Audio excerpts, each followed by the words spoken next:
नर करणी करे तो नरका नारायण बन जाए. कारण काय आहे, आपला भारत हा उष्ण कटिबंधातला देश आहे. पाणी बडे नाव में, घर में बडे दाम, दोनों हात उंडे लिए यही सज्जन का काम. माणसाला जगायला पैसाच पाहिजे, पैशाशिवाय माणूस जगू शकत नाही. धन्वंतरीची पूजा करताना नक्की कोणकोणत्या गोष्टींचा विचार हा केला पाहिजे? तर त्याच्या पाठोपाठ लक्ष्मीची पावलं आपल्या घरात येतात.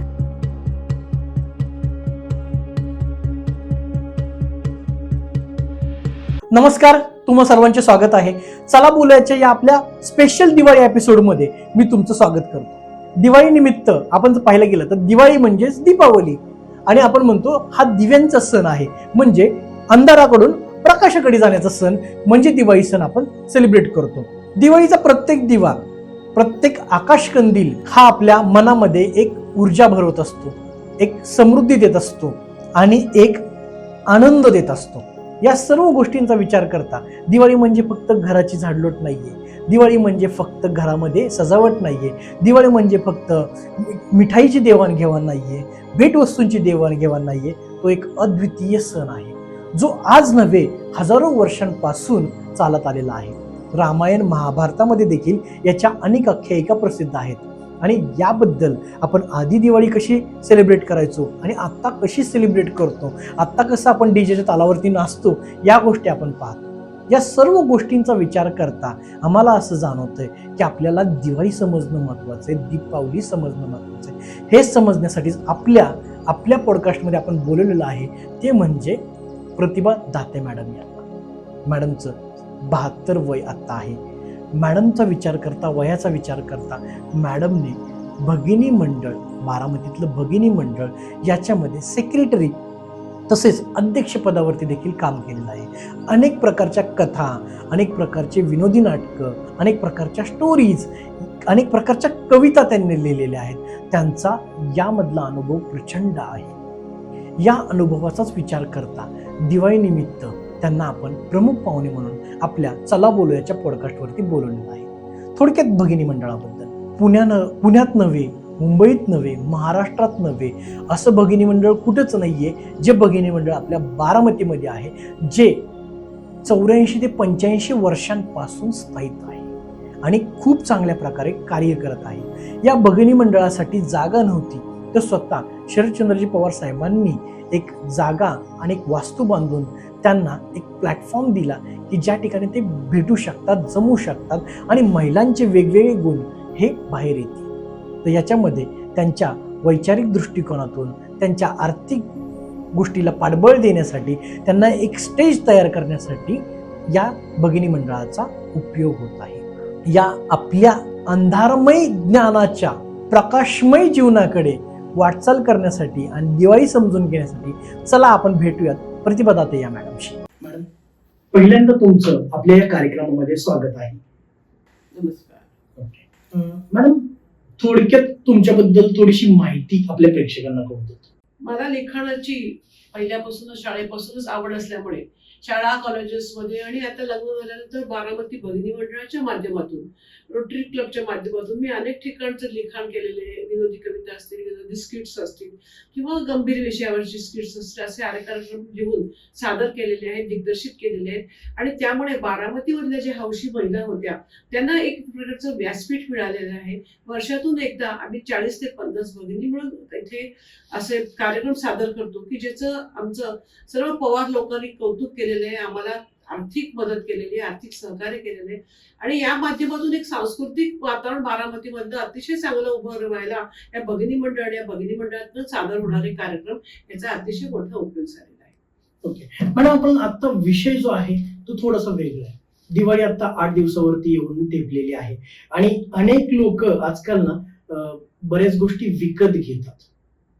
पण जुनी दिवाळी आणि नवीन दिवाळी यामध्ये आपण थोडासा विचार केला तर आपल्याला माहिती घ्यायची आहे ते म्हणजे की दिवाळी किंवा दीपावली म्हणजे काय. तुम्हाला माझा पहिला प्रश्न मॅडम तुमच्यासाठी असेल तो म्हणजे की दिवाळी सण का साजरा करतात? हे बघा, काय झालेलं आहे, कुठलाही सण साजरा करण्यामागे एक फार मोठा व्यापक दृष्टिकोन पूर्वीच्या द्रष्ट्या ऋषीमुनींकडे होता. जेव्हा आपल्या ह्या मानवाची निर्मिती झाली पृथ्वी तलावरती तेव्हा मानव हा 84 लक्ष योनीतला सर्वात उच्च साखळीमधला दुवा आहे. कारण असं म्हणतात की नर करणी करे तो नरका नारायण बन जाय. म्हणजे माणसामध्ये परमेश्वरापर्यंत पोहोचण्याची ताकद आहे, आध्यात्मिक शक्ती आहे. तर हा जो दुवा आहे 84 लक्ष योनीतला शेवटचा, हा अखंड राहावा, त्याचं मानसिक आणि शारीरिक स्वास्थ्य टिकावं आणि ही परंपरा ऋतू 84 लक्ष योनीची अखंड चालू राहावी, यासाठी पूर्वीचे ऋषीमुनी अतिशय द्रष्टे होते. त्यांची कालातीत दृष्टी होती आणि त्या दृष्टीने त्यांनी विचार करून माणसाचं स्वास्थ्य, मनस्वास्थ्य आणि शरीर स्वास्थ्य कसं चांगलं राहील यासाठी काही योजना केल्या. माणसाच्या जीवनक्रमाला एक प्रकारचा नियम लागावेत यासाठी त्यांनी दिनविशेष तयार केले. कारण काय आहे, आपला भारत हा उष्ण कटिबंधातला देश आहे. आपल्याकडे प्रामुख्याने 6 ऋतू आहेत. आपल्याकडे वर्षा आहे, वर्षा ऋतूनंतर शरद ऋतू येतो, हेमंत येतो, वसंत येतो, शिशिर येतो, वर्षा येते. हे 6 ऋतूमध्ये निसर्ग बदलत असतो. तुम्ही बघा, दर 6 महिन्यांनी, दर 2 महिन्यांनी ऋतू बदलतो. कारण 6 ऋतू 12 महिन्यात 6 ऋतूंचं विभाजन होतं आणि प्रत्येक ऋतूमध्ये निसर्ग बदलतो. वसंतात कोकिळ असते, वसंतातली सुगंधी फुलं असतात. तर शिशिर ऋतूमध्ये पानझड होते, वर्षा ऋतूमध्ये धोधो पाऊस पडतो आणि सृष्टी हिरवीगार होते. त्यामुळे प्रत्येक ऋतूमध्ये निसर्ग बदलतो आणि बदलणाऱ्या निसर्गाला त्याच्याशी जुळवून घेण्यासाठी शारीरिक गोष्टी, त्याच्यासाठी शारीरिक नियमन करावं लागतं आणि ते नियमन मानवाला स्वतःला करता येत नाही. त्यासाठी त्याला काहीतरी नियमावली आखून द्यायला पाहिजे. तर ती आपल्या ऋषीमुनींनी आखून दिलेली आहे की माणसाचं मन आणि शरीर ह्या नियमानुसार जर आपण वागलो तर त्याच्यामध्ये सहसा बाधा येणार नाही, याची योजना त्यांनी केलेली आहे. त्यामुळे आपल्याकडे बघा, आता प्रदोष असतो, प्रदोषाला आपण संध्याकाळी जेवतो, चतुर्थीला एकदाच जेवतो. असे छोटे छोटे दिनविशेष सुद्धा त्यांनी दिलेत की त्या दिवशी तुम्ही उपवास करा, म्हणजे सकाळी हलका आहार घ्या, रात्री जेवा. की 15 दिवसात एकदा, महिन्यात एकदा चतुर्थी असते, 15 दिवसात प्रदोष असतात. खरं म्हणजे ह्याच्यामागे काही फार मोठा, जरी त्यांनी एखादा आपल्याला माणसासाठी तरी काही त्याच्या मागे पौराणिक कथा जोडल्या जरी असली, तर त्याच्यापेक्षा त्यांनी पौराणिक कथा, पाप पुण्य ह्याच्यापेक्षा सुद्धा मानवी शरीराचा अभ्यास जास्त विचार केलेला आहे. कारण पाप पुण्य हे सगळं अदृश्य आहे, कल्पित आहे. ईश्वर सुद्धा आपण निर्माण केलेला आहे. कोणी स्वतः डोळ्यांनी सांगू शकत नाही हा ईश्वर आहे म्हणून. त्यामुळे निरीश्वरवादी सुद्धा त्याच्यावर बोलतात, ईश्वरवादी सुद्धा बोलतात. तर हा वेगळाच विषय. परंतु हे सगळं मानण्यामागे आपलं मन कसं चांगलं, आणि असं म्हणतात की मन चंगा तो काढतो. आपलं मन चांगलं असेल तर आपलं शरीर आपोआप चांगलं राहतं आणि चांगल्या मनामधून चांगलंच घडतं. आता ही वाढती गुन्हेगारी, वाढते सगळे, आता आपण बघतोय किती समाजात अनाचार झालेला आहे. याचं कारण म्हणजे त्या मनाला शांती नाहीये, आनंद नाहीये, पुढचं उज्ज्वल भविष्य काय त्यांच्या डोळ्यासमोर नाहीये. त्यामुळे तरुण पिढी अशी वाहवत चाललेली आहे. तर आपण जर हे नियमन पाळले पूर्वीचे, आपण म्हणतो काय अर्थ आहे त्याच्यात काही अर्थ नाही, पण त्याच्यामागे फार मोठा अर्थ आहे. आणि या 6 ऋतूत बदलणाऱ्या निसर्गाला मानवी शरीर कसं सहकार्य करते आणि त्याप्रमाणे जर आपण वागतोय तर आपलं आयुष्यही निरामय, सुख शांतीमय आणि आपल्याला प्रगतीपथावर नेणार होईल. म्हणजे ह्या आयुष्यामध्ये आपण चांगलं कर्म करून पुढे जर ह्याच्या पुढे आपलं जर आयुष्य असेल, जन्म असेल, तर अजून उन्नत अवस्थेतला मिळावा, यासाठी ही सर्व योजना आहे. त्यामुळे विविध सणांची निर्मिती, विविध दिनविशेषांची निर्मिती आहे आणि दिवाळीची निर्मिती ही तर फार मोठ्या, खूप खोल विचारांनी केलेली आहे. आपल्याकडे दिवाळी जवळ 5 दिवस करतो आपण साजरी. बाकीचे सण बघा तुम्ही, संक्रांत घ्या, पाडवा घ्या, हे घ्या, एक दिवसाचे असतात. पण दिवाळी सण सगळ्यात मोठा असतो. याचं कारण म्हणजे ह्या सणात पाऊस संपलेला असतो. तुम्हाला सांगते तर ह्याची मी एकदा हा कार्यक्रम केला होता आपल्या भगिनी मंडळामध्ये, सोहळे ऋतूंचे म्हणून. 6 सोहळ्यांवरती आधारित आमचा एक कार्यक्रम होता. तर त्याच्यामध्ये 6 सोहळ्यांचं वर्णन आम्ही केलं होतं. तर त्याच्यामध्ये एक अशी कविता होती शरद ऋतूवरची, तुम्हाला दाखवते म्हणून. की बघा, भादवा अश्विन शरदाचे मास, भादवा अश्विन शरदाचे मास, सरता पाऊस आणतो उल्हास. याच दिवसात पाऊस सरत जातो. सुगीचे दिवस ऐन भरात, सुगीचे दिवस ऐन भरात, खळाळते चैतन्य नदी नाल्यात. पिकावर डुलती कणसात दाणे, पिकावर डुलती कणसात दाणे, सृष्टीच्या हर्षाचे सारे बहाणे. सूर्य आकाशी तळपे व मवाळ, सूर्याचं किरण कमी तीव्र होत जातं. सूर्य आकाशी तळपे मवाळ, चंद्र गगनात होई तेजाळ. शरदाचे टिपूर चांदणे रुपेरी, प्रकाशी नाहते धरित्री सारी. म्हणजे हा ऋतू बदलत जातो बघा. आता दक्षिणायन सुरू होतं, सूर्य कमी तापायला लागतो, चंद्राचा प्रकाश वाढत जातो. त्यामुळे हा दिवस शाळू दिवस सुरू होतात. दिवाळीनंतर बघा दिवस लहान व्हायला लागतो, त्यामुळे अंधकार वाढतो, अंधारची म्हणजे रात्र मोठी होते आणि दिवस छोटा होतो. त्याच्यामुळे आपल्याला प्रकाशाचं महत्व जाणवायला लागतं की प्रकाश असला की किती उत्साह राहतो, सगळीकडे झाडं फुलतात, फुलं फुलतात, तर त्याच्यामुळे त्याची उणीव भासायला लागते. म्हणून हा दिवाळीचा सण आहे, तेजाचा सण आहे, दिव्यांचा सण आहे, की ती उणीव भासू नये. त्यानिमित्ताने मग आपण दिवे लावतो, नंतर पणत्या लावतो, आकाशकंदील लावतो. आणि दिवाळी हा असा सण आहे की सगळ्यात मोठा, हिंदू धर्मातला सगळ्यात मोठा सण कुठला असेल तर दिवाळी. 5 दिवसाचा सण आहे. आणि ह्या दिवसामध्ये समाजातल्या सर्व थरांचा विचार केला, की पूर्वी 12 बलुतेदार होते, 12 बलुतेदारांवर समाज जीवन अवलंबून होतं. म्हणजे देवळात पूजा करणारा ब्राह्मण असो किंवा रस्ते साफ करणारा सफाई कामगार असो, ह्या 12 जणांच्या मुळे हे सर्व समाज जीवन चालायचं. यातला कुठलाही एकाला अहंकार नव्हता की माझ्यामुळे हा समाज चालू. यातला प्रत्येक घटक महत्वाचा होता. सफाई कामगारांनी रस्ते झाडले नाही तर देवळातला पुजारी काय देवाची पूजा करणार आहे? शेवटी तिथेच पावित्र्य पाहिजे, स्वच्छता पाहिजे. त्यामुळे 12 घटकांचं, 12 बलुतेदारांचं समान महत्व पूर्वीच्या समाज गाड्यामध्ये होतं. आणि त्या समाज गाड्यामध्ये सर्वांना समान न्याय, समान वागणूक मिळावी आणि त्यांचं सगळ्यांचं सामाजिक उत्थापन व्हावं, त्यांची आर्थिक उन्नती व्हावी. मग ती कशी होणार? तर त्याच्यासाठी काहीतरी निमित्त पाहिजे. उगा कोणी कोणाला असं आपल्या गाड्यातलं काढून देत नाही. तर तेव्हा कसं होतं, बार्टर पद्धत म्हणजे थोडक्यात वस्तूंची देवाणघेवाण होती किंवा त्या रूपात आपण धान्य देत घेत होतो. आणि तुझ्याकडचं मला, तुझं कौशल्य मी घेणार आणि माझ्याकडचं धन तुला देणार. म्हणजे जीवो जीवस्य जीवनम सारखं हा अर्थप्रवाह फिरत राहायचा. एक अशी म्हण आहे बघा की पाणी बडे नाव में, घर में बडे दाम, दोनों हात उंडे लिए यही सज्जन का काम. जर घरामध्ये नुसतंच धन वाढलं एकाच्याच घरात आणि दुसऱ्याच्या घरात नाही नसलं तर समाजात मोठी आर्थिक दरी निर्माण होते. आणि मग आर्थिक दरीमुळे मग क्रांती होतात, असंतोष निर्माण होतो, दंगली होतात. तर समाजात सगळीकडे अर्थप्रवाह हा व्यवस्थित व्हायला पाहिजे. जसं रक्ताभिसरण आपल्या उत्कृष्ट शरीरयष्टीसाठी आवश्यक असतं, सगळीकडे रक्ताचा पुरवठा झाला पाहिजे, तसा अर्थपुरवठा सुद्धा समाजातल्या सर्व थरात व्यवस्थित झाला तर हा समाज पुरुष चांगला जगणार आहे. म्हणजे सर्व घटक आपापल्या तिथे सुखी राहणार आहेत. कुठलेही असंतोष नाही, कुठलेही दंगल नाही, कुठेही काही नाही. आणि सगळे आपापले दिलेल्या रस्त्याने, मार्गाने, कर्तव्याने चालले तर ह्या आपल्या सर्वांच्या आयुष्याचं शेवटी कल्याण होणार. मॅडम, तुम्ही दिवाळीबद्दल सांगितलं की अर्थार्जन होण्यासाठी किंवा प्रत्येक समाजाच्या घटकामध्ये अर्थकारण होण्यासाठी, क्रांती कमी होण्यासाठी किंवा आपण जे म्हणतो की एकमेकांची भांडण कमी होण्यासाठी, दिवाळी खूप असंतोष कमी करण्यासाठी दिवाळी महत्वाची आहे. मग दिवाळी जर महत्वाची आहे तर दिवाळीचे 5 दिवस तुम्ही सांगितले, मग दिवाळीची सुरुवात कुठल्या दिवसापासून होते? बघा, आपल्याकडे आपली सुरुवात मला वाटतं वसुबरसेपासून आपण सुरुवात करतो दिवाळीला. वसुबरसेला आपण काय करतो की गाई गुरांची पूजा करतो, सवत्स देनूची पूजा करतो. सवत्स देनूचा अर्थ काय? ती सृजनाची पूजा आहे. ज्या गायीने पाडसाला जन्म दिलाय तिचं महत्व दिलंय त्या दिवशी. बघा, एरवी गाई गुरांची पूजा आपण करतो, पण वसुबरसेला सवत्स देनूला फार महत्व आहे. कारण तिने नुकतं एक पाडसा जन्म दिलाय, म्हणजे हे सृजन झालेलं आहे, नवा जीव जन्माला आलेला आहे. आणि त्या पाडसाच्या जन्मामुळे ती दूध देणार आहे, तिच्यात जे दूध श्रवणार आहे त्याला निमित्त ते पाडस आहे. म्हणजे ही जी सृजन आहे त्या सृजनाची पूजा आणि त्यानिमित्त तिच्यापासून मिळणारं दूध, दुभत की जे माणसाला सुद्धा गरजेचं आहे. आज आपल्या स्वास्थ्यासाठी, शारीरिक स्वास्थ्यासाठी दूध, दही, तूप या दुग्धजन्य पदार्थांचं किती मोठं महत्व आजही आपण जाणतो. बरोबर. त्याच्यामुळे सवत्स देणू हे एक रूपकात्मक पूजा आहे. म्हणजे खरी आपण करतोच पूजा, पण ज्याच्यापासून आपल्याला शरीराला आवश्यक अशा घटक मिळतात तर ते देणारी ती गाय, तिची वासराची पूजा आपल्याला त्या दिवशीचं महत्व आहे. मग त्या निमित्ताने आपण तिला बाजरीचं आंबोळ असतं ते घालतो, गवारीची भाजी, बाजरी की ज्याच्यापासून जास्त दूध येतं. बाजरी ही उष्ण असते, त्या बाजरीपासून दूध जास्त येतं.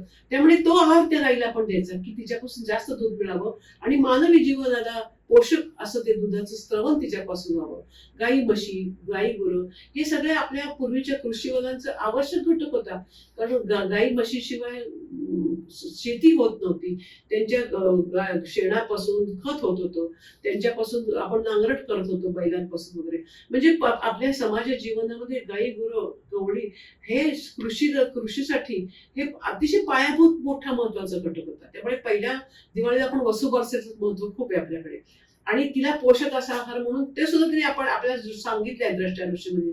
गवारीची भाजी करायची, बाजरीची भाकरी करायची, बाजरीचं आंबोण द्यायचं तिला, पुरणाच्या पोळी, की जी आपण एरवी कधीच या लोकांना, या गुरांना घालत नाही. देत नाही. तर त्यांचा पण विचार आपल्या त्यांनी सुरुवात केलेली आहे. नंतर दुसरं आपल्याकडे धनतेरस असते, धनाची पूजा असते. धन तर तुम्हाला सांगते प्रत्येकाला आवश्यकच आहे. शेवटी माणसाला जगायला पैसाच पाहिजे, पैशाशिवाय माणूस जगू शकत नाही. त्याच्यामुळे धनाची पूजा आणि त्याच्याबरोबर धन्वंतरीची पूजा आहे. जेव्हा समुद्र मंथन झालं देव दानवांचं, तेव्हा त्याच्यातनं 16 रत्न निघाली. तर धन्वंतरी त्याच्यातनं एक रत्न निघालं. धन्वंतरी म्हणजे जो आपलं शरीर स्वास्थ्याचं रक्षण करतो, त्याची पण पूजा केलेली आहे. कारण आपल्याला आपलं शरीर चांगलं पाहिजे, शरीर सुदृढ पाहिजे, म्हणजे मन चांगलं राहतं, आणि मन चांगलं राहिलं तर शरीर, म्हणजे हे एकमेकांवर अवलंबून आहेत. मानसिक स्थिती आणि शारीरिक स्थिती यांच्यासाठी आपल्याला धन्वंतरीची पण गरज आहे. त्यामुळे त्याची पण आपण पूजा करतो, कुबेराची पूजा करतो, म्हणजे समृद्धीची पूजा आहे सगळी. आपल्या आयुष्यात समृद्धी यावी त्याच्यासाठीची ही पूजा आहे. नंतर मग लक्ष्मी पूजन येतं. धन्वंतरीची पूजा करताना नक्की कोणकोणत्या गोष्टींचा विचार हा केला पाहिजे? धन्वंतरी पूजा करताना म्हणजे आता धन्वंतरी हा खरं डॉक्टरांचा देव आहे. तुम्ही बघा, धन्वंतरीची पूजा बहुतेक दवाखान्यामध्ये, हॉस्पिटलमध्ये करतात. कारण धन्वंतरी हा असा आहे की जो सर्व शरीरशास्त्राचं ज्ञान, पूर्वीच्या काळी शिक्षण नव्हती, डॉक्टर मेडिकल कॉलेजेस नव्हती, पण तो धन्वंतरी असा होता की तो म्हणजे सगळं मानवाचं शरीरच सगळं जाणणारा होता. त्याच्यामुळे त्याची पूजा केली की त्याच्या कृपा आशीर्वादाने आपलं वैद्यकीय शास्त्र अजून प्रगत होत जातं. आणि येणारा आपल्याकडे जो रोगी असतो, तर त्या रोग्याचं निदान आपण व्यवस्थित करून त्याला निरामय आणि आरोग्यपूर्ण करून आपल्या हाताला यश यावं, अशा प्रार्थनेसाठी आपण धन्वंतरीची पूजा करत असतात.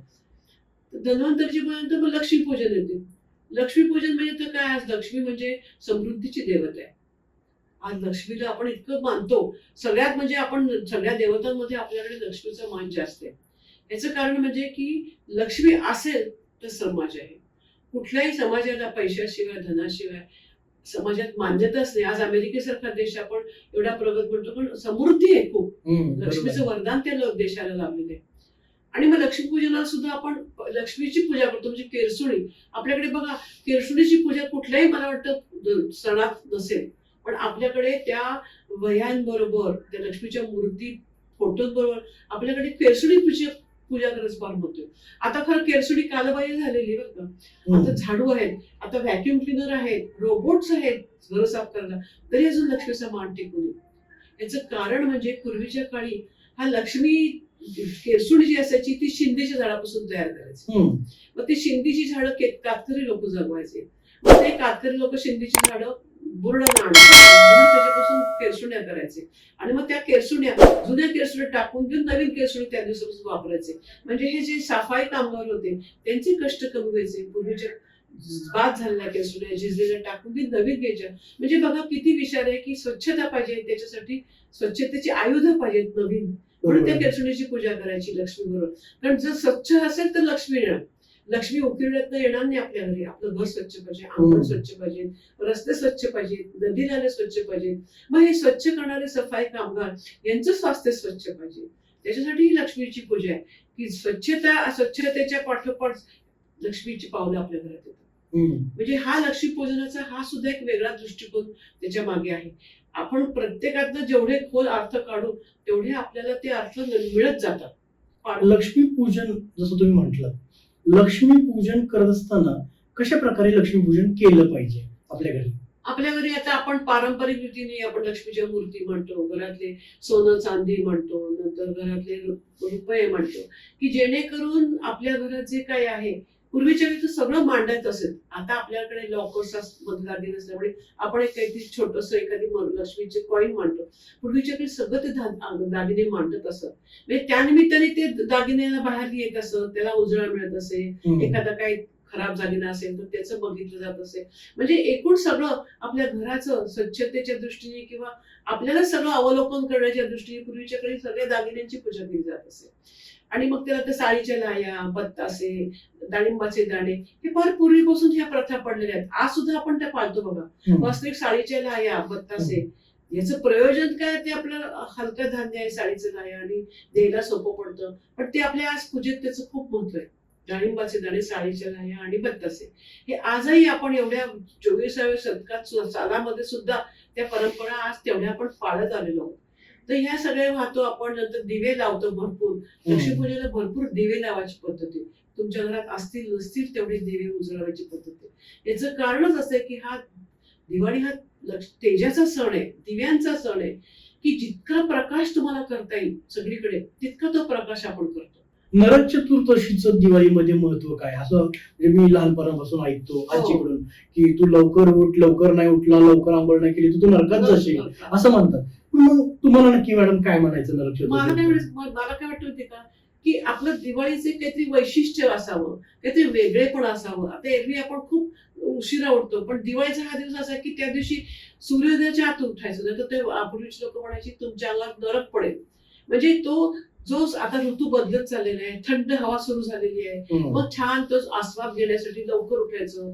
तेल अभ्यंग स्नान म्हणतात तेव्हा पूर्वीच्याकडे, म्हणजे सुवासिक तेल आणि उठणं. तेल कसं थंडी असल्यामुळे त्वचा करडी पडायची, रखरखीत व्हायची, मग त्या निमित्ताने लोक तेलाने मालिश करायची अंगाला.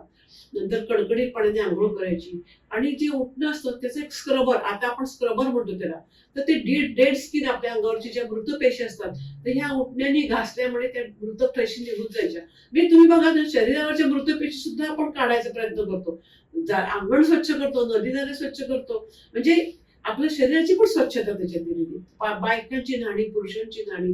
पूर्वीच्या काळी खास ही न्हाण्याची पद्धत होती, म्हणजे शिककाय पाण्यात उकळून करायचे. नंतर उठण्याचं अभ्यंग स्नान असायचं, म्हणजे शरीरावरची मलिनता सुद्धा काढायची, मनावरची तर काढायची, पण नाहीचं म्हणजे डोकं स्वच्छ करायचं, डोक्यापासून पायापर्यंत शरीर स्वच्छ करून हे सण साजरे करायचे. म्हणून आधी नरक चतुर्दशी करून मग लक्ष्मीपूजनाची करायची. शरीर स्वच्छ, घर स्वच्छ, आणि मग लक्ष्मीला आणायचं. कारण लक्ष्मी अशा कुठल्याही अपवित्र ठिकाणीचा लक्ष्मीचा प्रवेश नसतो. म्हणजे शरीराबरोबर मन स्वच्छ पाहिजे, मनाबरोबर घर स्वच्छ पाहिजे, तर ती लक्ष्मी येणार आहे. असा खूप सूक्ष्म विचार पूर्वीच्या काळी केलेला आहे. आणि हा सण असा आहे की दारापासून स्वयंपाकापर्यंत सगळीकडे या सणाचं आपल्याला बघा पाऊल पडत दिसतात. दारात आपण सडा काढतो, रांगोळी काढतो, नंतर रंग भरतो, म्हणजे पहिला आपण अंगण देखणं करतो. अंगण देखणं झालं की मग आपण माजगाला देतो, तिथं झेंडूच्या माळा लावतो. झेंडूचं महत्व असं म्हणतात की झेंडू लावला दारात की त्याच्यापासून बाधा होत नाही बाहेरच्या, अशी पूर्वीच्या लोकांची समजूत होती. म्हणजे काही असं म्हणतात ना की काळी जादू किंवा काही चेटकं किंवा भूतबाधा या झेंडूला होत नाही, असं त्या झेंडूच्या मागे त्यांनी जोडलं होतं शास्त्र. त्याच्यामुळे पूर्वीच्या काळापासून झेंडूला फार महत्व. आपण बघा दिवाळीचा सण हा गाड्यांना पण झेंडूच्या माळा लावतो, दाराला लावतो, दुकानात लावतो. तर झेंडूचं फुल ही येणाऱ्या अपप्रवृत्तीला रोखतो असं समज होता पूर्वीच्या लोकांचा. आणि मग त्या निमित्ताने त्याचं झेंडूची लागवड होते, झेंडूला बरकत येते, झेंडूच्या विक्रीतनं शेतकरी प्रगत होतो. दसऱ्याला 400 रुपये किलोने झेंडू विकलेले आहेत लोकांनी. आता बघा आवडा एकच सण आहे की त्या दिवशी त्याला 400 रुपये मिळाले. एरवी 12 म्हणजे त्या दिनविशेषामुळे त्या शेतकऱ्याला किती त्याचं आयुष्य सगळं आज त्या एका दिवसावरती झालं ना. त्याचे म्हणजे मला काय म्हणायचं की वर्षात न मिळणारा पैसा त्याला एक दिवसात मिळून गेला. बरोबर. झेंडू काय किंवा आता ती चमेलीची फुलं काय, शेवंती काय, या फुलांना फक्त या दिवसात महत्व आहे. बाकी एरवी 12 महिने त्यांना आपल्याकडे आयुष्य महत्व नाही. पाडवा आणि दिवाळी या दिवसात ह्या फुलांचं महत्व आहे. मग त्या फुलांना जो शेतकरी त्याचं लागवड करतो तो वर्षभराची कमाई करतो एका दिवसामध्ये. म्हणजे तुम्हाला सांगतो ना किती सूक्ष्म विचार आहे याच्यामध्ये, की आपण नुसतं झेंडू करतो. त्याच्यामागे कदाचित हे पण शास्त्र असेल की एखादा बॅड एव्हिल्स पासून किंवा काळ्या जादूपासून झेंडू रोखत असेल आपल्या घरात यायला. पण त्याच्या मागे सुद्धा झेंडू उत्पादक शेतकरी साधन व्हावा हा जो विचार आहे हा जास्त मनाला भावतो. अशा दृष्टिकोनातून आपण या सणाकडे जर बघितलं, मग लक्ष्मीपूजन होतं, मग पाडवा येतो. मग पाडव्याला आपण घरातल्या कर्त्या पुरुषाला ओवाळतो. कारण कर्ता पुरुष जर सक्षम असेल तरच त्या घराचा संबंध उन्नती होणार आहे, त्या घराला समाजात मानमान्यते मिळणार आहे. कारण त्याच्या कर्तृत्वावरतीच तुमच्या घराला सगळ्या गोष्टी अवलंबून आहेत. तो किती अर्थार्जन करतोय, तो समाजात त्याला किती मान मिळतोय, तो समाजात किती त्याचा रुतबा आहे, हे सगळं त्या कर्त्या पुरुषावर अवलंबून आहे. त्याच्यामुळे लक्ष्मीच्या बरोबर कर्त्या पुरुषाची सुद्धा पूजा करायची थोडक्यात. आता पूजा करतो म्हणजे आपण अगदी त्याला तरी ओवाळतोच आपण त्याला पाडव्याला. अगदी पाय धुतो असं नाही, परंतु त्या दिवशी आपण अभ्यंग स्नान घालतो नवऱ्याला किंवा वडिलांना. त्यांना आपल्याकडे पाडव्याला स्नान बरोबर. करायची पद्धत आहे. अंगाला सुवासिक तेल लावतो, उठणं लावतो, त्यांना चांगल्यापैकी कपडे नवीन घालून देतो, औक्षण करतो. म्हणजे एकूण त्यांना आपण परमेश्वराचं रूपच मानतो, कारण आपलं आयुष्य त्यांच्या कर्त्या पुरुषाच्या कर्तव्यावर अवलंबून आहे. त्यामुळे त्या दिवशी आपल्याला पाडव्याला आपल्या घरातल्या कर्त्या पुरुषाची पूजा करायची असते. आणि नंतर असते भाऊबीज. भाऊबीज हा नात्याचा सण आहे. आपल्या जीवनात नात्याला फार महत्व आहे. नात्यांचा उत्सव केला तर उत्सवाचं नातं आपण जोडतो. आपल्याकडे इतकं बारीक विचार तुम्हाला सांगते, आपल्याकडे जिवतीला मुलांची पूजा आहे, पिठोरीला आईची पूजा आहे, नंतर पाडव्याला वडिलांची पूजा आहे, नंतर भाऊजीला भावाची पूजा आहे, नंतर सासू सासऱ्यांची आपल्याकडे दिवाळीत पूजा करते. म्हणजे आपण प्रत्येक नात्याला, प्रत्येक उत्सवामध्ये, प्रत्येक सणामध्ये पुजतो. कारण हे जे आपण नाती सांभाळली तर ते आपले सण आहेत. आणि असे कुठलाही तोरण वेळ आणि मरण वेळ ह्याला माणसं लागतात, आणि माणसं जोडावी लागतात आपल्याला. ही एका रात्रीच आपल्या साठी येत नाही. वर्षभर त्यांची आपण नात्यांची जोपासना जर केली, आपण ते सौहार्द टिकवलं आपापसातलं, तर ती नाती आपल्याला या वेळेत पुढे येतात. आणि कुठलीही तोरण वेळ आणि मरण वेळ नात्यांशिवाय, माणसांशिवाय साजरी होत नाही. म्हणून हे नात्यांचं महत्व आपल्याकडे खूप आहे. आणि म्हणून भाऊबीजेला भावाची पूजा आहे. भावाला आपण औक्षण करतो. भावाचं थोडक्यात त्याचं महत्व आपण नमूद करतो या दिवशी. आता बघा, आता न्यूक्लिअर कुटुंबामध्ये एकच मुलगा आहे, दोन मुलीच आहे, दोनच्या वर तर आता अपत्य होत नाही. काही ठिकाणी 2 मुलगे आहेत, काही ठिकाणी 2 मुलीच आहेत. एक मुलगा एक मुलगी हे फार थोड्या घरात आता बघायला मिळतं. मग आता आपल्याला जास्त वाव आहे. आपली बहीण शेजारच्या गल्लीत शोधता येईल, आपल्याला पलीकडच्या गल्लीत शोधता येईल. आपला दृष्टिकोन आता व्यापक व्हायला पाहिजे. भाऊ बहिणीचं सुद्धा नातं आपल्या घरापुरतं मर्यादित न ठेवता अजून आपण कसं व्यापक होईल. एखाद्या समजा हिंदू मुलाने एखाद्या मुसलमान बहीण मांडली या निमित्ताने, तर केवढं मोठं समाज चांगला होईल. हे जे आता हिंदू मुस्लिमातलं जी तेढ वाढत चालली, तर उलट आता भाऊबीज अशा रूपाने साजरी करावी. एखाद्या मुसलमान बहिणीने हिंदू भावाला ओवाळावं. म्हणजे आता जर दिवाळी अशा रीतीने आपण साजरी करत गेलो तर जास्त दिवाळी व्यापक होत जाईल, आणि जास्त दिवाळी सणाचं जास्त महत्व लोकांना पटत जाईल. आता हे फटाके उडवतो, त्याच्यापासून प्रदूषण जास्त होते आपल्याकडे. ते निवडवतात सिंबॉलिक किंवा एक आपल्याला आनंदासाठी आपण भुईनळे, मोरचक्र असे पूर्वीचे पारंपरिक उडवू शकतो आपण, आनंद निर्माण करणारे फटाके. परंतु त्याच्यात ते सुद्धा उडवण्यामागे एक प्रकारचं हे की ते करणारे कारागीर आहेत, त्यांना वर्षभराचं अर्थार्जन होतं. एरवी कशाला आपण दिवाळीशिवाय आपण फटाके उडवत नाही, कधीच त्याच्याकडे आपण बघत नाही. मग आता ह्या 4 दिवसात त्याला उठाव येतो त्या मालाला, म्हणून पण ते सुद्धा उडवायचं आपण, की अगदी सगळं टाकून द्यायचं नाही. त्यातल्या आताच्या पर्यावरण दृष्टीने जे काय चांगलं आहे ते घ्यायचं, जे अति होते त्यात जे ते सोडायचं. परंतु आता नवीन अर्थाने आपण दिवाळी साजरी केली पाहिजे. आता भाऊ बहिणीचं नातं जास्त व्यापक केलं पाहिजे. असे जर नवीन दृष्टिकोन बघितलं तर दिवाळी सुद्धा हा सण जरी परंपरे इतका जरी आपण अगदी रिच्युअली किंवा अगदी ट्रॅडिशनल साजरा जरी केला नाही, तरी आपल्या मनावर जो पगडा आहे संस्कृतीचा, तो आपला जात नाही. त्यामुळे अजूनही आपण पारंपरिक पद्धतीनेच दिवाळी साजरी करतो, पण त्याचं प्रमाण थोडं कमी झालेलं आहे. आता आपण गोड पदार्थ कमी करतो. त्याच्यावरच मला यायचं होतं. आजकाल काय झालेलं आहे की घरामध्ये ज्या महिला असतात, म्हणजे बऱ्याच वेळा आजकाल त्या जॉब करतात किंवा कामानिमित्त बाहेर असतात, आणि त्यामुळे होतं काय की आजकाल कुठली चकली करायची नाही, ती विकत आणायची. लाडू करायचे नाही, विकत आणायची. करंजी करायची नाही, विकत आणायची. तुमचं याबद्दल काय मत आहे? म्हणजे ते केली पाहिजे का विकत आणली पाहिजे? दिवाळीचे सगळे पदार्थ घ्या, चकली घ्या, करंजी घ्या किंवा लाडू घ्या, अनारसे घ्या, या पदार्थांची ही जी पद्धत करायची ती अतिशय क्लिष्ट पद्धत आहे, अतिशय वेळ खाऊ पद्धत आहे. त्याला अतिशय तयारी लागते आणि तो चांगला साधावा लागतो. त्याच्यासाठी त्याला सुगरणीचा हात लागतो. त्याच्यामुळे सगळ्यांनाच हे जमेल असं नाही. मग विकत जर काही 4 पदार्थ मिळाले आणि आणले तर त्याच्यात काय चूक आहे? आता कालामानानुसार काय आजकाल रेडीमेड पण बऱ्याच गोष्टी भेटतात की तुम्ही डायरेक्ट चकलीचे पीठ वगैरे आणू शकता, डायरेक्ट चकली बनवू शकता. आणि त्या निमित्ताने ज्या बायका आर्थिकदृष्ट्या दुर्बल आहेत किंवा ज्यांना पदार्थ करायचे ज्याच्या हातखंडा आहे किंवा त्याच्यात कसब आहे, त्या लोकांना त्या निमित्ताने काम मिळतं. कितीतरी तुम्ही बघा आता ह्या बचत गट आहेत, ह्या 4 दिवसामध्ये केवढी कमाई करतात. वर्षभराची कमाई त्या दिवाळीचे पदार्थ विकून करतात. त्यामुळे त्यांनाही अर्थार्जन त्यांचं होतं. आता घरी ज्या हौशीने करणार असतात त्या असतातच, परंतु विकत जरी आणलं तरी आपल्याला सण साजरा करण्याची महत्व आहे. मग तुम्ही कसा साजरा करताय ह्याला महत्व राहिलेलं नाही आता, कारण आजकाल काळ इतका बदलत चाललेला आहे. आपल्या जीवनातले संदर्भ बदलत चाललेले आहेत. बरोबर आहे. पण या दिवाळीचं वैशिष्ट्य असं आहे की किती काळ बदलला, किती स्त्री बदलली, किती शिकली, तरी पारंपरिक पद्धतीने दिवाळी हा सण अजूनही आपण साजरा करतोच करतो.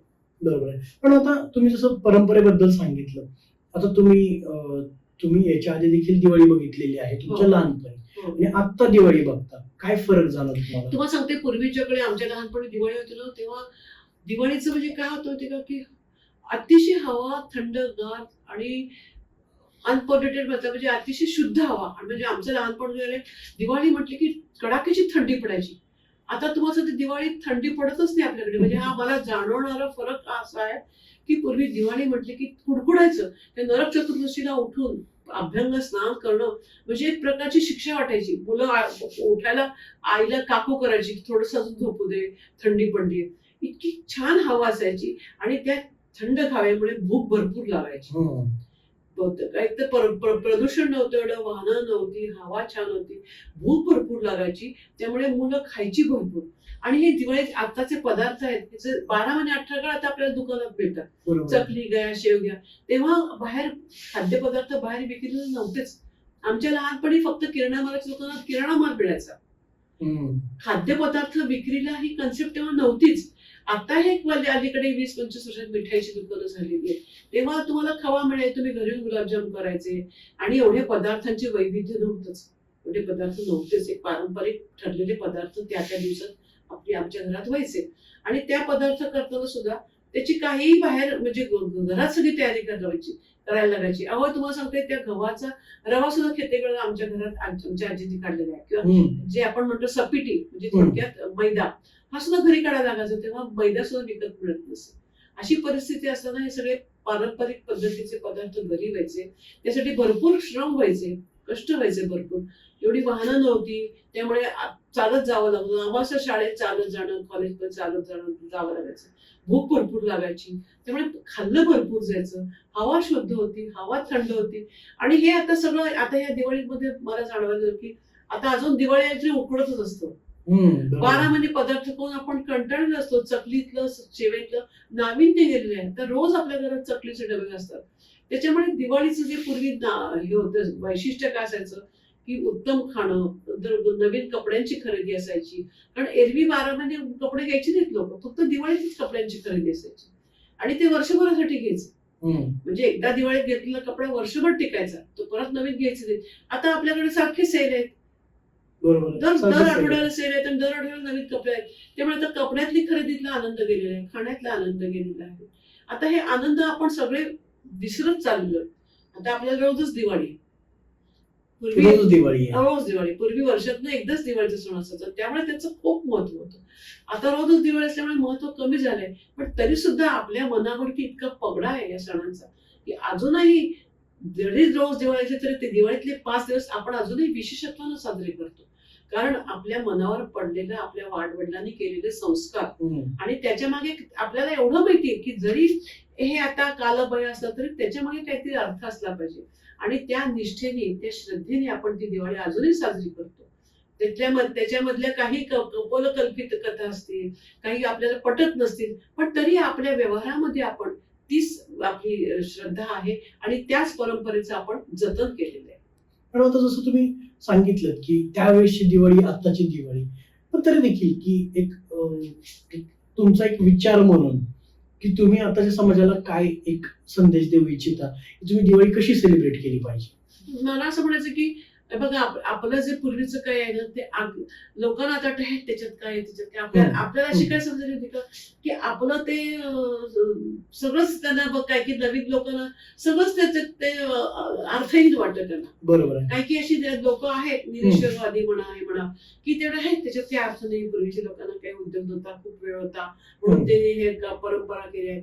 पण मला असं म्हणायचं की असा इतका उथळ विचार नाहीये त्याच्यामध्ये. कारण पूर्वीचे ज्या कोणी ह्याच्या मागच्या रचयिता असतील आता तुम्ही या वेदकालापासून आपण प्रत्येक दिवाळी आपण साजरी करतो. बरोबर. त्याच्या मागे एक येण्याचं काम नाही.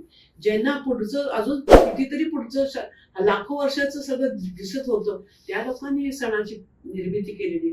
तर ते इतकी उथळ विचाराचे नव्हते. त्यांच्या मागे अभ्यास होता, सृष्टीचं नियमन होतं आणि माणसाचं शरीराचे बदल, मनाचे बदल हे त्याचा सुद्धा त्यांनी अभ्यास केला होता.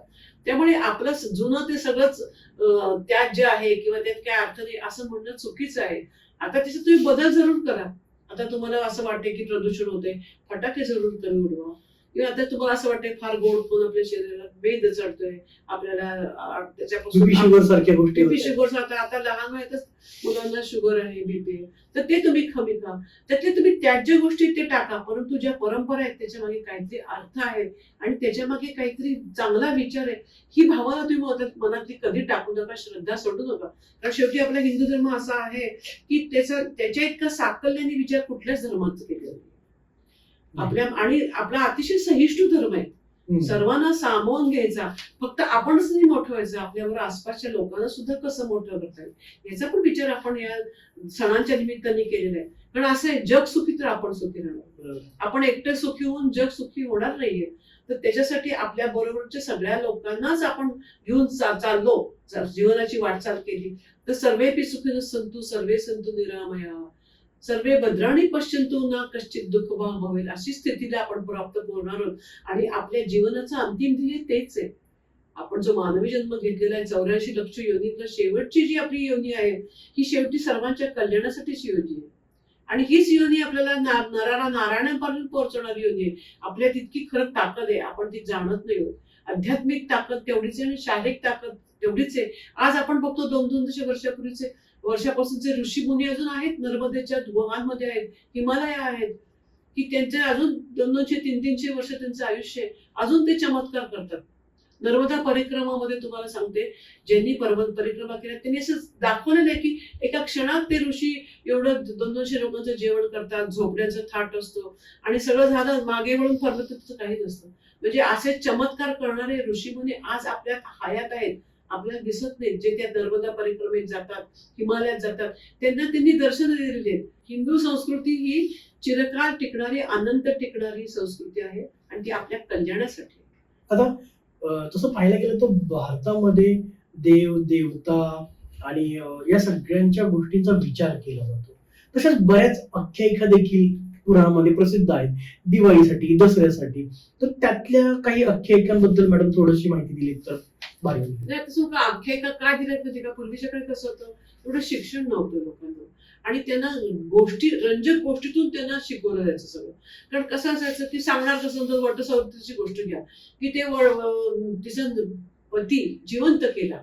आता त्या स्त्री इतकी त्या पतीच्या मध्ये तिच्या इतक्या संवेदना असतात की पती जिवंत होतो, या भावनेनेच ती प्रेरित होऊन त्या वडापाशी जाते. वास्तविक आता आपल्याला आज कळतंय की वडाच्या झाडातून मॅक्झिमम ऑक्सिजनचा पुरवठा होतो.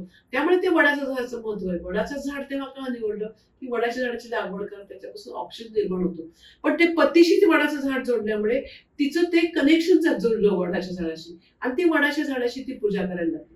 आता काय झालं, ती वडाच्या झाडाच्या पूजेच्यासाठी फांद्या तोडून तो वडा निष्पर्ण करायला लागले लोक. म्हणजे त्याचा विपर्यास केला गेला. पण त्याच्या मागे अर्थ आहे, वड तुम्ही लावा, तो आपल्या मानवी जीवनाला आवश्यक आहे, तो जास्तीत जास्त ऑक्सिजनचा पुरवठा करतो. मग अशा कथा जोडल्या की माणूस त्याच्याशी रिलेट होतो, माणसाला त्या खऱ्या वाटायला लागतात आणि माणूसची श्रद्धा वाढते. म्हणून ह्या पूर्वीच्या काळाच्या दंतकथा त्यांनी निर्माण केल्या, त्या मुद्दा माणसामध्ये श्रद्धा निर्माण करण्यासाठी. आता आपल्याला कळतंय की आपण म्हणतो पुराणातली वांगी पुराणात राहते, आपल्याला काही गोष्टी पटत नाहीत मनाला. आता तो प्राणवायूचा पुरवठा हे आपल्याला पटतं, पण तो मेलेला पती जिवंत होतो हे आपल्याला पटणार नाही. आता कोणाला सुद्धा तो बेशुद्ध झाला तर तो तिने शुद्धीवर आला असा तिचा अर्थ होता. त्याच्यामुळे आता आपण ह्या पुराणातल्या जरी कथा असल्या तरी त्या आपण त्याच्यासाठी आता लोक त्याच्यात त्यांना एवढा इंटरेस्ट वाटत नाही. लोकांना आता त्याच्या मागच्या वैज्ञानिक दृष्टिकोनातून प्रत्येक त्याच्याकडे बघतो आणि मग त्याला ती गोष्ट पडते. ह्या कथा आहेत, ह्या भाबड्या मनाला किंवा अशिक्षित लोकांना श्रद्धावान करण्यासाठी, त्यांना त्याच्या मनात ती भावना निर्माण करण्यासाठी केलेल्या गोष्टी आहेत त्या.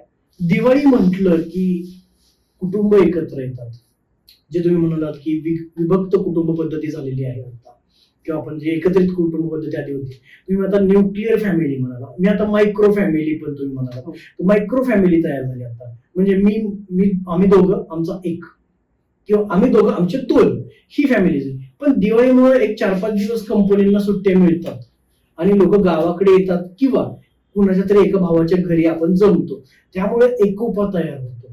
मग ह्या दिवाळीबद्दल तुमचं मत काय, की लोकांनी एकत्र यावं, काय करावं, कशा पद्धतीने दिवाळी साजरी करावी? नाही, दिवाळी नव्हतं. दिवाळी हा सण माणसांचाच आहे. दिवाळी हा सण माणसं आणि दिवे आणि माणसं या दोघांचाच सण आहे. कारण भरपूर दिवे आणि घरात भरपूर माणसं. तर तुम्हाला सांगते, माणसांशिवाय शोभाच नाहीये. आणि सर्व तऱ्हेची नाती येतात.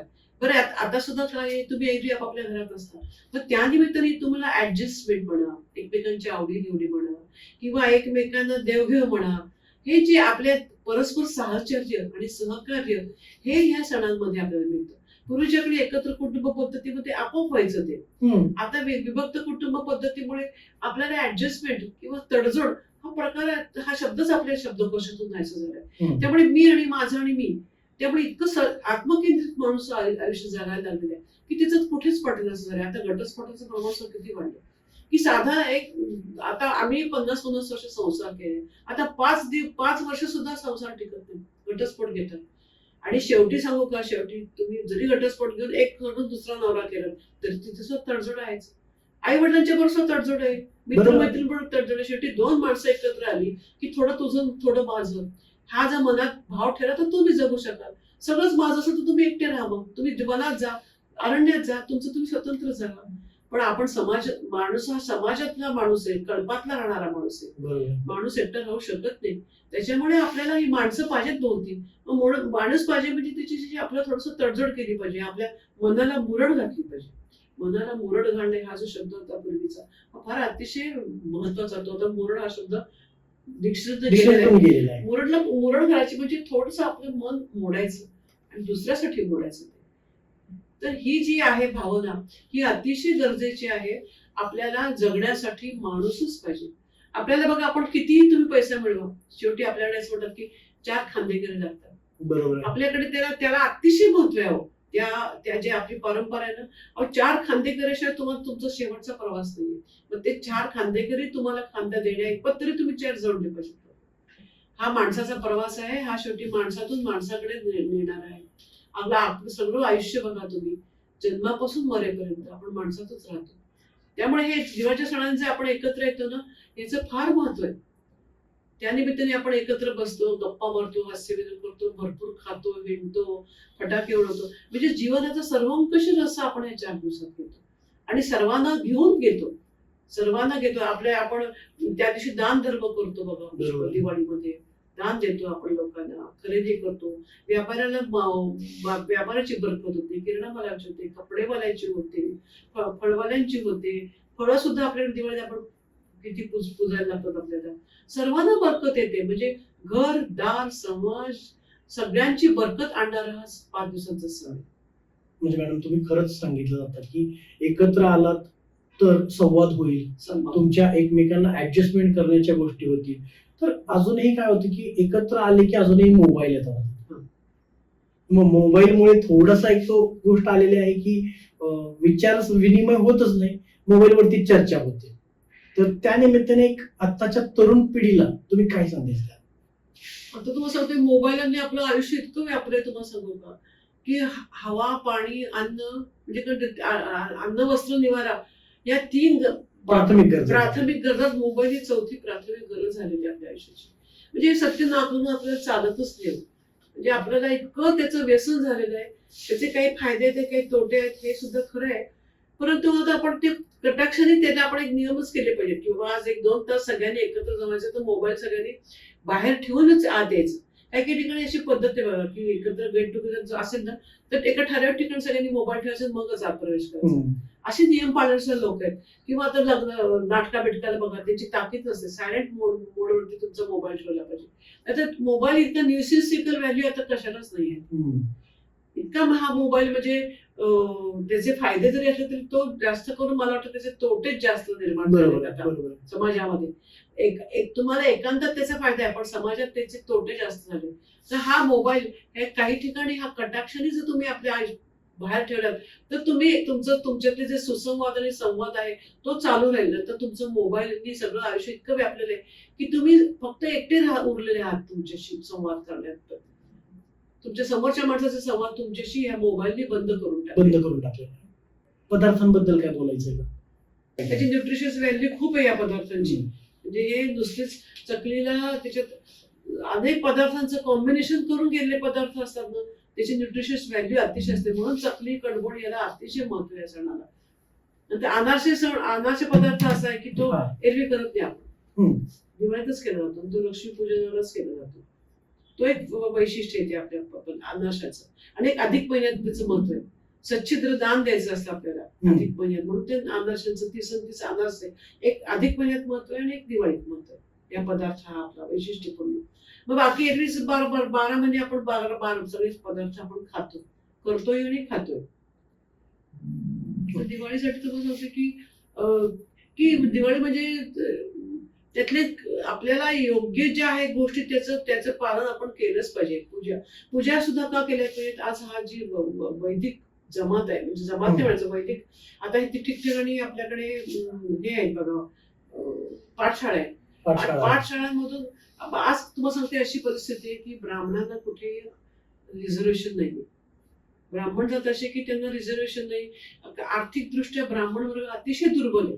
खेडोपाड्यांमध्ये आर्थिक दृष्ट्या इतकं दुर्बल आहे, कारण काय झालेलं आहे की त्यांना दुसरं काहीच येत नाही. बाकीची लोक कशी आहेत, म्हणजे आता तुम्ही तर कसं आहे, बाकीचे तुम्ही बघा बाकीच्या इतर जातीमध्ये त्यांचं काटक शरीर हे त्यांची संपत्ती आहे. त्यामुळे ती लोक कुठलीही कामं करू शकतात. पण ब्राह्मणांचं वैशिष्ट्य आहे की ब्राह्मणांचं मेंदू तल्लख आहे पण शरीर दुर्बल आहे. त्यामुळे ब्राह्मण कुठलंही काम करू शकत नाही. मग त्याच्यात मेंदू चांगला असल्यामुळे त्याला पाठांतर जमतं. त्याच्यामुळे मग त्यांच्यासाठी पूजा ठेवलेली आहे, पूजा पाठ किंवा हे ह्या ब्राह्मणांना काम दिलेलं आहे. तर त्याच्यामुळे काय झालं, आता खेडोपाड्यात वगैरे एवढं पूजा पाठ मंदिरं कुठे आहेत. त्यामुळे आर्थिकदृष्ट्या अतिशय ब्राह्मण समाज दुर्बल झालेला आहे. मग त्यांची दौर्बल्य कमी करण्यासाठी या पाठशाळा आहेत. तिथे मध्ये संबंध 14 म्हणजे वेद शिकवले जातात, अथर्ववेद, सामवेद. नंतर त्यांच्याकडनं दरिद्रच्या पूजा पाठ शिकवलं. आणि मग ही लोक अर्थार्जन करण्यासाठी बाहेर पडतात. बरोबर. म्हणजे त्यांना अर्थार्जन मिळावं आणि त्या लोकांना मग ह्या दिवाळीमध्ये पूजा मिळतात. पूजेचं 5-4 काम मिळतं. सत्यनारायणाच्या पूजा असतात. म्हणजे ह्या पूजा सुद्धा करायच्या मागचे कारण हे आहे की कुठल्या तरी समाजातल्या एका वर्गाला अर्थार्जन मिळावं. म्हणजे ह्याच्या मागे सुद्धा असा दृष्टिकोन आहे की प्रत्येक समाजातला घटक हा जगला पाहिजे.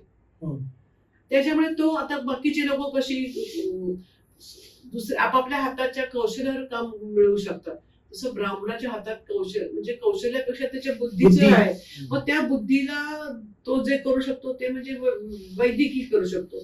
त्याच्यामुळे तो पूजापाठ करेल, तो लग्न लावेल, मंगलाष्टका म्हणेल किंवा तो वर्तिकेचं काम करेल. आपल्याकडे भडाग्नी आणि हे दुसरा शब्द मंत्राग्नी, 2 अग्नीचे प्रकार आहेत. एक मृतदेहाला भडाग्नी देतात किंवा मंत्राग्नी देतात. तर मंत्राग्नी द्यायला ब्राह्मण लागतो, तो किरवंत जातीचा ब्राह्मण असतो. मंत्राग्नी देणाऱ्या ब्राह्मणाची जात किरवंत असते, ती सुद्धा ब्राह्मणातली एक पोट जाते. हे लोक सगळी वर्तिकाचे विधी करतात, म्हणजे 10वा, 13वा, 14वा. आणि हे विधी करणारे लोक शुभ विधी करत नाही. मंगलविधी जे असतात, लग्न कार्याला लावायचे ब्राह्मण वेगळे आणि वर्तिकाचे विधी करायचे ब्राह्मण वेगळे असतात, त्यांना किरवंत म्हणतात. तर हे ब्राह्मण जगले पाहिजे. म्हणून आपल्याकडे बघा ना तुम्ही, 16 संस्कार आहेत. मरणानंतरचा जो संस्कार आहे जे आपण करतो ना, 10वा करतो, 11वा करतो. आपल्याकडे पंचक लागलं म्हणतात. काही जण मेल्यानंतर असा एखादं नक्षत्र लागतं की ती अशी भीती करतात की हे जर नाही शांत केली तर तुमच्या घरातले 5 लोक मरतील. पंचक वाचल्यानंतर त्रिपाद शांती म्हणतात. त्रिपद शांती असते, ती 3 मरू शकतात. म्हणजे ह्या एक प्रकारच्या शांतीच्या पद्धती आहेत. त्या नक्षत्रावरती जर ती व्यक्ती मृत पावली तर ते शांती करावी लागतात. मग ह्या शांतीच्या निमित्ताने, या धाग्याच्या निमित्ताने या लोकांना काम मिळतं. आणि त्यांचे मंत्र वेगळे असतात, त्यांचे सगळे ते त्यांचं पुराण वेगळी असतात. त्यांचं ते गरुड पुराण असतं, हे असतं. मग त्या काही जण गरुड पुराणाचं वाचन ठेवतात एखादा व्यक्ती मृत पावल्यानंतर. तर मग ह्या लोकांमुळे त्यांना उपजीविकेचं साधन मिळतं. म्हणून त्या आपल्याकडे ते असे करून दिले नियम 10वा करायचा असतो, 12वा करायचा असतो. वास्तविक कोणी म्हणे एखादी व्यक्ती गेल्यानंतर काय मागे तिचं करून उपयोगी. पण आपण जर श्रद्धा ठेवली तर आपण जर ते केलं तर त्या निमित्ताने कोणाला तरी दान दिल्यासारखं होतं. एक जगतो, एक पुण्यकर्म आणि एक ब्राह्मणाचं घर जगतं. म्हणजे त्या ब्राह्मणाच्या घराने तर काय करायचं, त्याचे सगळं लग्न केलं, ते 3 मुलं असली तर एक 5 जणांचं कुटुंब या व्यवसायावर जगतं. म्हणून हे सगळे जे विधी आहेत, चांगले काय वाईट काय, ब्राह्मण जमात काय, आता वैदिक पाठशाळा किती चालवायचं इकडे, तर हा एक समाजातला वर्ग जगावा. आणि कुठल्याही तुम्ही बघा, मंत्रांनी एक प्रकारची पवित्रता निर्माण होते, एक प्रकारची चांगली व्हायब्रेशन निर्माण होतात. तुम्ही बघा कुठल्याही कार्यक्रमाला जा, वेद पठणाचं असलं आधी अधिष्ठान किंवा जशी बिस्मिल्ला खानची सनई असते तरी वातावरण प्रसन्न होतं. तसंच या वैदिक धर्मानी, वैदिक मंत्रांनी एखादी तुम्ही साठी शांत करा, सहस्त्रचंद्र दर्शनाचा कार्यक्रम करा, लग्न करा, त्याच्या मागे जर ब्राह्मणाचे खड्या आवाजातले मंत्र असतील तर त्या कार्यक्रमाचे वेगळंच उंची प्राप्त होते आणि आपल्या मनावर त्याचे सात्विक परिणाम होतात आणि आपल्याला नकळत आपण त्या कार्यक्रमाशी जोडले जातो. त्या कार्यक्रमामध्ये आता साधी मंगलाष्टकाची गोष्ट घ्या, छान चालीत जर मंगलाष्टका म्हटली आपल्या पण डोळ्यात पाणी येतं आणि त्या वधूवरांना आशीर्वाद दिला नकळत आपला हात उंचावला जातो. म्हणजे आपल्या भावनांना उद्युक्त करण्यासाठी हे मंत्र चालू असतात. आणि मंत्र सामर्थ्य हा तर वेगळाच विषय, त्याचा तर अनुभव डॉक्टर लोक सुद्धा सांगतात मंत्र सामर्थ्य थोडं प्रचंड आहे, तो खूप वेगळा विषय. परंतु हे सगळे जगावेत लोक. म्हणून दिवाळीमध्ये आपल्याकडे पूजा आहेत बघा, लक्ष्मीची पूजन आहे, पाडव्याचं वही पूजन आहे, गोमत्सव गायची पूजा आहे, हे सगळ्या पूजा आहेत ज्याच्या मागे मंत्र आहेत आणि ज्याच्या मागे या आपल्या वैदिक ब्राह्मणांना काम आहे. म्हणजे हा एक वेगळ्या अँगलने आपण बघतो त्या गोष्टीकडे. आज दिवाळी जर म्हटलं तर दिवाळी फक्त मोबाईल मध्ये विश यू हॅपी दिवाळी हा मेसेज करण्यापुरतच शिल्लक आहे. आज कोणीही ना चकली करतं, ना लाडू करतो, ना कोणी कंदील लावतात, ना कोणी दिवे लावतात. आजकाल फक्त लाईट लावले जातात की ज्या लाईटचं महत्व आपण दिवाळीला म्हणतो. पण तिथे देखील ज्या मॅडम तुम्ही वेगळ्या पद्धतीने सांगितलं की 12 बलुतेदारांना हे काम होतं, 12 बलुतेदार जगावेत म्हणून दिवाळी सण साजरा केला जायचा. आताच नव्हे तर पौराणिक काळापासून दिवाळी साजरी केली जाते. ऋषी मुनींनी जसं 6 ऋतूंमध्ये, आम्ही आतापर्यंत समजत होतो 3च ऋतू आहेत, पण 6 ऋतू आहेत आणि ह्या 6 ऋतूप्रमाणे शरीर बदलत असतं, वातावरण बदलत असतं आणि त्याला मॅच करण्यासाठी म्हणायला गेलं तर हे सणवार उत्सव साजरे केलेले आहेत. आणि दिवाळी हा सगळ्यात मोठा सण, 5 दिवसांचा सण भारतात होतो. या भारतात सेलिब्रेट केले जाणाऱ्या या दिवाळीचं महत्व तुम्ही समजून सांगितलं. या चला बोलूयाच्या आपल्या या स्पेशल एपिसोड मध्ये तुम्हाला लोकांना दिवाळी निमित्त काही संदेश द्यावा असं वाटतं का? काही शेवटचे काही संदेश आपण म्हणू शकतो? श्रोतेहो, आता आपण दिवाळी बद्दल खूप काही बोललो, तर मला असं म्हणायचं की ही जी दिवाळी आहे त्यातले आपल्याला भावलेले जे विचार आहेत त्या विचारानुसार तुम्ही दिवाळी साजरी करा. म्हणजे आपल्याला त्यातलं जे पटेल ते घ्या, चांगलं पटेल ते घ्या आणि हे आपलं आयुष्य समृद्ध कसं होईल, आपलं मन शांत कसं होईल याच्यासाठी हा सण साजरा करा. म्हणजे लोक करतात पण न करता तुम्हाला जे योग्य वाटतं ते करा आणि ते मनापासून करा, श्रद्धेने करा. आणि आपला सण हा आपल्या आनंदासाठी आहे, दुसऱ्याला त्रास देण्यासाठी नसावा आणि आपल्याबरोबर दुसऱ्यांनी पण आनंद त्याचा घ्यावा. आपण कसं आनंददायी जीवन जगू आणि दुसरा कसं आपल्यापुढे त्याच्यातनं आनंद घेईल, हा जर विचार आपण जर केला तर मला वाटतं सर्वार्थाने आपली दिवाळी ही आपण आयुष्यभर साजरी करू. आपण 5 दिवसासाठी म्हणतो दिवाळी, पण खरं आपल्याला आयुष्यभर दिवाळी साजरी करायची. आपण दिवाळी साजरी करत जर जगलो आयुष्यभर तर मला वाटतं की आपल्या आता जे किती नवीन प्रश्न समाजात निर्माण झाले हे प्रश्न निर्माण होणार नाहीत. आणि जो आपला सर्वेपी सुखद संतू जो आपला निरामयाचा जो मंत्र आहे तो सर्वार्थाने आपण जगू. आज या कार्यक्रमामध्ये तुम्ही खूप चांगल्या प्रकारे माहिती सांगितली.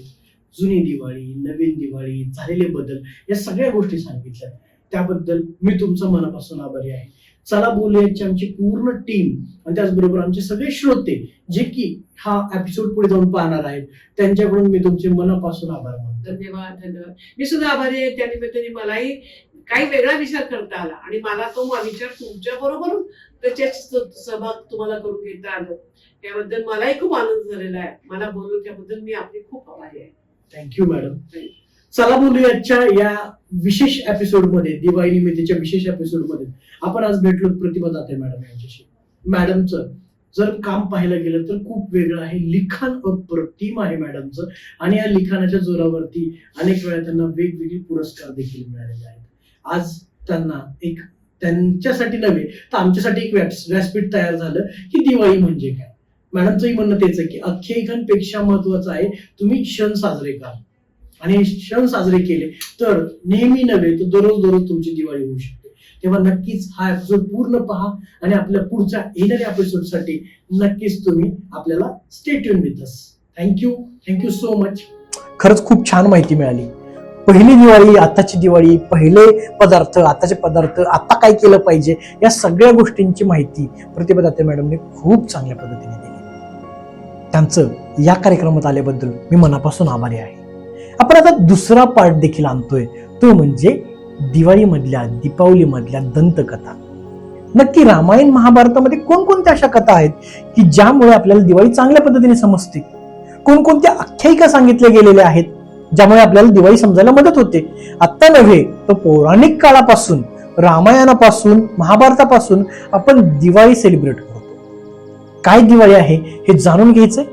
प्रश्न पडलेत मनामध्ये. धनत्रयोदशीला कोणाची पूजा करतात? बलिप्रदेला काय केलं जातं? नरक चतुर्थीला उशीर उठलं तर काय होतं? कृष्णाचा अवतार काय आहे? रामाचा अवतार काय आहे?